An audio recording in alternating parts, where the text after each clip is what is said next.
ఖచ్చితంగా రాబో రోజుల్లో మేమందరం ఇలా కలిసి ముందుకెళ్ళి ఇలాంటి ఒక రోజు కూడా ఖచ్చితంగా చూడబోతున్నాం అని నమ్ముతాను సార్ నేనైతే. ఓకే, ఏంటి జగన్మోహన్ రెడ్డి గారిని అరెస్ట్ చేయడానికి చూస్తున్నారట.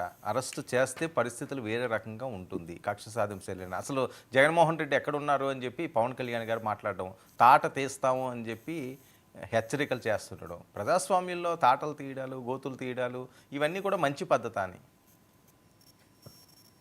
అసలు దీన్ని స్టార్ట్ చేసింది ఎవరు?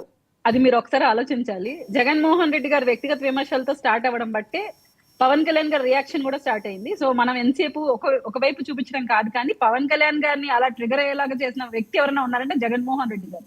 అది చిన్నపిల్లలు ఉన్న సభ అయినా కావచ్చు, పెద్దవాళ్ళు ఉన్న మీటింగ్స్ అయినా కావచ్చు, వ్యక్తిగతంగా విమర్శలు చేయడంలో వైసీపీ పార్టీ ఒక పిహెచ్డి చేసిందని చెప్పాలి. అలాంటి వాళ్ళకి పదవులు ఇచ్చారని చెప్పాలి గత ప్రభుత్వంలో.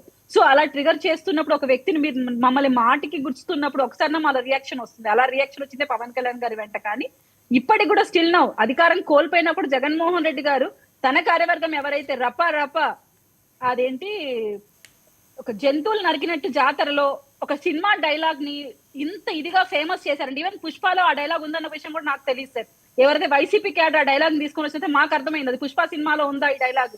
ఆ డైలాగ్ ని ఫేమస్ చేసిన వ్యక్తులు అంటే వైసీపీ వాళ్ళని చెప్పాలి.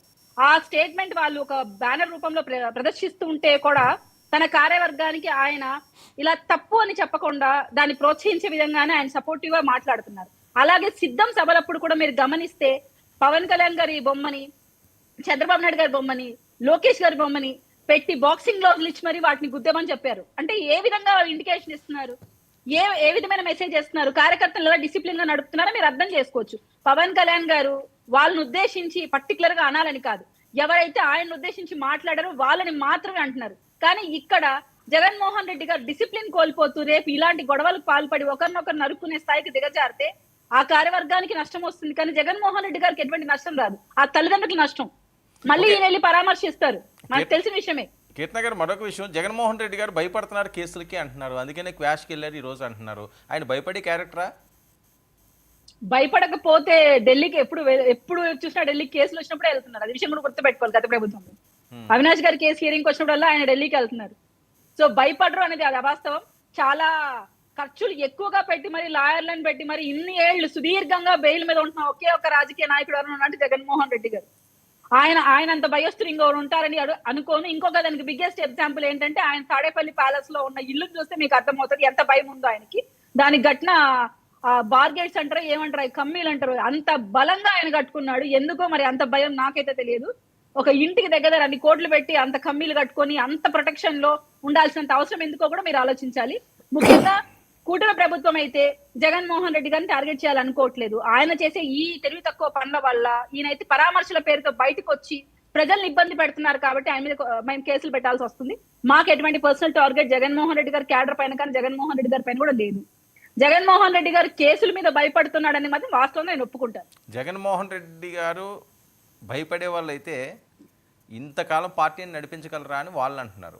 ఎప్పుడో కాంగ్రెస్ దాని చరిత్ర ఏంటి, కాంగ్రెస్ ఎన్నో ఇబ్బందులు పెట్టినప్పుడే ఆయన అసలు జడవలేదు, ధైర్యంగా నిలబడ్డాడు, ఇలాంటి చిన్న చిన్న వాటికి ఆయన భయపడతాడా అన్నది వాళ్ళ క్యాడర్ మాట్లాడేది. అప్పుడున్న సినారియో వేరు, ఇప్పుడున్న సినారియో వేరు సార్. అప్పుడు తండ్రి సెంటిమెంట్ వర్కౌట్ అవుతా ఉన్నింది. తల్లి, చెల్లి, ఒక పక్క భార్య, వీళ్ళందరి సెంటిమెంట్ ప్రజల్లోకి తీవ్రంగా తీసుకుపోయడానికి ఛాన్సెస్ ఉండేవి. మీరు గమనిస్తే ఆయన జైలు శిక్ష అనుభవించింది కూడా ఇవన్నీ ఒక సింపతిని ప్రజల్లో బాగా ఆ టైంలో క్రియేట్ చేయడానికి తార్కాణం ఉన్నింది. ఇప్పుడు సిచ్యువేషన్ అలా లేదు సార్. ఇప్పుడు గత ప్రభుత్వం గమనించున్నారు ప్రజలు, ఆయన పనితీరును చూసి ఉన్నారు, ఆయన కుటుంబ సభ్యులతో ఆయనకున్న ఆ సత్సంబంధాలను కూడా గమనించి ఉన్నారు. సో ఇప్పుడున్న వేరియేషన్ ని అప్పుడున్నదని మనం కంపేర్ చేయలేం. జగన్మోహన్ రెడ్డి గారికి అప్పుడున్నంత అనుకూలత ఇప్పుడు లేదు ప్రజల్లో. ఫస్ట్ అది గమనించుకోవాలి. ఈ రోజు క్యాడర్ ఆయనకు అనుకూలంగా లేకుండా బయటకు వచ్చేసిన సిచ్యువేషన్ లో జగన్మోహన్ రెడ్డి గారు ఉన్నారు. వాళ్ళని కాపాడుకోవడం కోసం ఇప్పుడు ఈ యాత్రలు అలాగే ఈ మీటింగ్స్ కండక్ట్ చేస్తూ ఆయన శివ రాజకీయాలు చేస్తున్నారు తప్ప ఆయన ఉనికిని కాపాడుకోవడం కోసం, పార్టీ ఉనికిని కాపాడడం కోసం. అంతకు మించి ప్రజల్లో ఆయనకు నమ్మకం ఉందైతే నేను నమ్మను. ఎందుకంటే వాళ్ళ చెల్లెలు నాన్ స్టాప్ గా ఆయన మీదకి వస్తున్నారు. సో ఇక్కడ సొంత చెల్లెలే వస్తున్నారంటే మీరు అర్థం చేసుకోవాలి. ఒకప్పుడు మా అన్నే దేవుడు నాకు అన్న తిరిగిన చెల్లెలు ఈ రోజు బయటకు వచ్చి ఆయన మీద వ్యతిరేకంగా ఎందుకు మాట్లాడుతుంది? ఆయన నిజ రూపం తెలుసు కాబట్టే మాట్లాడుతుంది.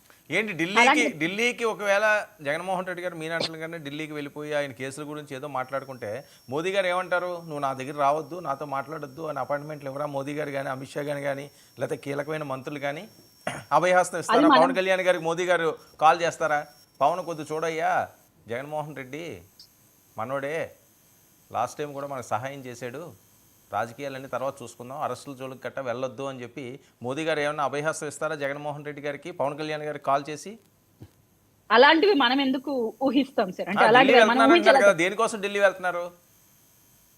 అది ఎందుకోసం వెళ్తున్నారో అందరికీ తెలుసు, అది బహిరంగంగా చెప్పే విషయం కాదని మీకు తెలుసు, నాకు తెలుసు. నేనేమంటున్నానంటే వాళ్ళ ప్రయత్నాలు వాళ్ళు చేస్తారు, కానీ కేంద్రం సానుకూలంగా స్పందిస్తుంది అనేది ఎవరు అనుకోరు. ఎందుకంటే ఇటువంటి వ్యక్తి బయట ఉండడం కన్నా లోపల ఉండడమే సేఫ్ అని ఖచ్చితంగా ఎవరైనా అనుకుంటాం.